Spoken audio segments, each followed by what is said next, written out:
Hey guys, today's question has come from my recent Facebook Live over in my Facebook community, the Frugal community.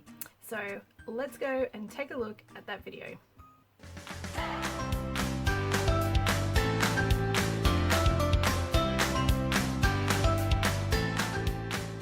Val asked,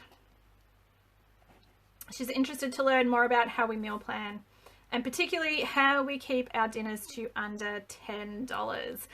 And this is cool because this was like a game changer for us when we really started to sit down and look at grocery budgets. And see, grocery budgets is one of those things, I'm not exaggerating when I say to you guys, we have saved thousands of dollars by being smarter with our grocery shopping. And to get smarter with our grocery shopping, we had to get smarter with the things that we were eating. So I say meal planning, but it's the things that we were eating and how we were buying them. So the $10 rule, if you guys haven't heard about this before, I'll just really quickly explain what it is. And in typical Nikki fashion, I will tell you all the ways to break my rules because I don't really have rules that are hard and fast. They're just guidelines. They'd be more like guidelines. So I need to like insert a voiceover clip of Barbosa from Pirates of the Caribbean saying that. Anyways,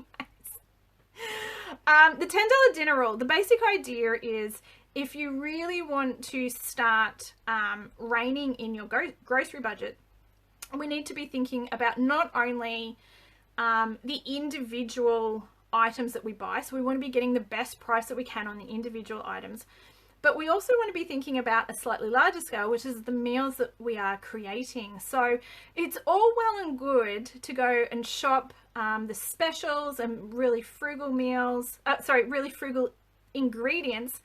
But if our meals that we're pulling together are still really expensive because we're needing lots of these items and things like that, then our grocery budgets are still going to blow over. So when we first started to rein in our grocery budget, I did the typical standard thing and I just went for generics. I just went, I'm going to save so much money by just buying generics. And our grocery bill was still really high because I really wasn't thinking, first of all, I wasn't thinking about what do we actually need to use in a week. I was grocery shopping weekly. So what do we actually need in a week? What do we actually need to eat?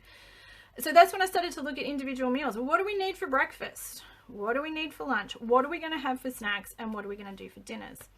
So that was step one. And then step two was to say, hey, all right, how can I limit and really limit how much we are actually spending week to week by looking at the total cost of each meal.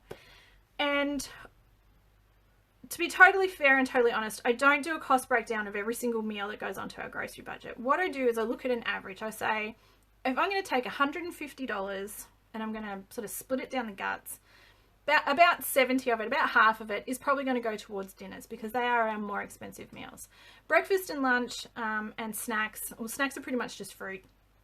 And then breakfast and lunch, we just keep really simple. So breakfast, we have the choice between Wheat Bix and oats, and we can do whatever we want with that. So if we want to make porridge or smoothies or overnight oats or muesli or whatever, you know, but it's just oats and Wheat Bix. Keep it simple with yogurt and fruit.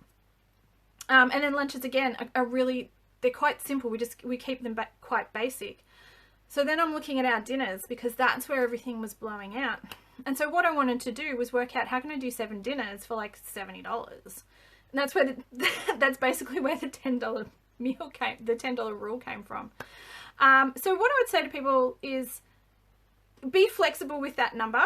Look at what you're buying and just have a bit of a look at some of the meals that you tend to create on a regular basis and do a bit of a cost analysis on round figures. How much are they costing you? So if you're doing dinners that on average are costing you somewhere between $15 and $20 each night, then you're going to have a much higher grocery bill at the end of the day because all of the ingredients that you need, regardless of whether or not you're buying them on special, if they're costly in that respect, you're still going to have a high grocery budget. So the way that I like to do it, to keep, like, I sort of just have a bit of a general idea of how much things are going to cost. And I like to do 1 or 2 really cheap, frugal meals that I know that are only going to cost me a couple of dollars to do, because then they're going to offset a little bit more of a fancy meal that we'll do once a week. And then the other thing is we utilize leftovers. Like, I'm not afraid to bulk cook something and have extras that we can use either the next night or stick them in the freezer and I can use them at a later date. And then sometimes those will just be a complete photocopy recreation of the exact meal, and sometimes you'll change it. And so use, I'll do sort of like for example, I could do a mince cook up, so to speak, that if I flavor it differently, it could be spaghetti bolognese, or it could be chili, or, you know, whatever. But then other times it's just curried sausages, so it's just curried sausages again. So that's one thing. So because I'm always doing some sort of leftover night, I know that I'm really only doing 6 meals for $70. And one of those meals is going to be use it up night, where we're doing like use it up omelets or something like that. And so we're looking at a dozen eggs and whatever's left over in the fridge. So that's pretty frugal. And then that helps bring the cost down on average, so that we can do something a little bit more fun, a little bit more feasty, and we can spend a little bit more, but it's really only one meal that's a bit more extravagant, a bit more expensive, and the other ones are balancing it out. So that is how I go about the $10 dinner rule. It is fairly lenient in its rules. And I do say to people when I sit down and actually talk with you guys about implementing it, there's a couple of factors that come into it. I mean, this is just sort of what works with us. We're not really taking into consideration a lot of food allergies and restrictions like that, which do affect how much you need to spend on groceries. We're a family of 5. We've basically got 4 adults, because we're 2 teenage boys and a little girl who's now 8. So if your family is bigger or smaller, you may want to adjust those figures. And if you said to yourselves, okay, look, you know, for us, like an average of $12 or $15 would be fine, and it's going to at least help you rein in your grocery budget, then that's what you want to aim for. But again, it's an average, so it's not about making sure every single dinner we eat is under $10. It's just coming up with that average. And, you know, week to week it fluctuates and it changes, and it depends on what's in season, what we've been able to pick up markdown. You know, I'd be lying if I said that I didn't rely on being able to pick up things marked down to be able to get away with this.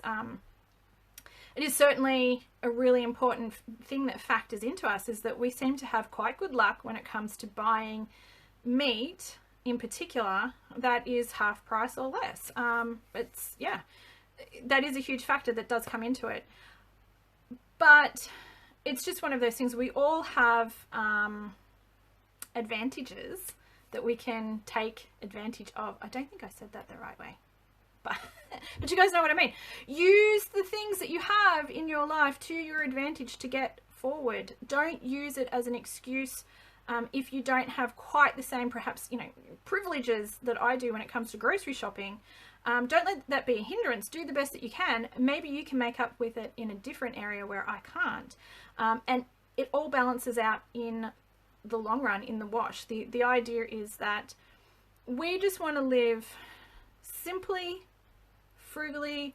We want to make good value-based decisions with our money that we have, so that we can be happy, we can indulge a little bit, but we're also working towards these bigger goals. And the $10 dinner rule, again, it allows us to do that, because we're not eating flamboyantly every single night of the week. Sometimes we're eating very frugally, but on those nights where we're eating very frugally and we're having soup and bread for dinner, boy, does it make those nights when we have something like a family roast or something like that, where we go a little bit more over the top. It's so much more enjoyable, and it means more because we've sacrificed to get there. So that's sort of the crux of the $10 dinner rule. I hope that helps.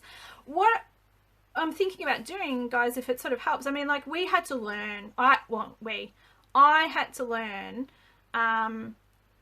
it's all like reining in your grocery budget really is a learning experience, from learning new recipes, learning new ways to cook, seeing new ideas and different ways to do things, to be able to capitalize on specials, capitalize on what's in season, and then sometimes just learn how to be able to substitute what you can substitute for a cheaper alternative, or what you can just leave out, like what's not really important in a recipe, to still eat really well. And for me, eating well is healthy food that tastes good, you know, so, or, you know, relatively healthy food.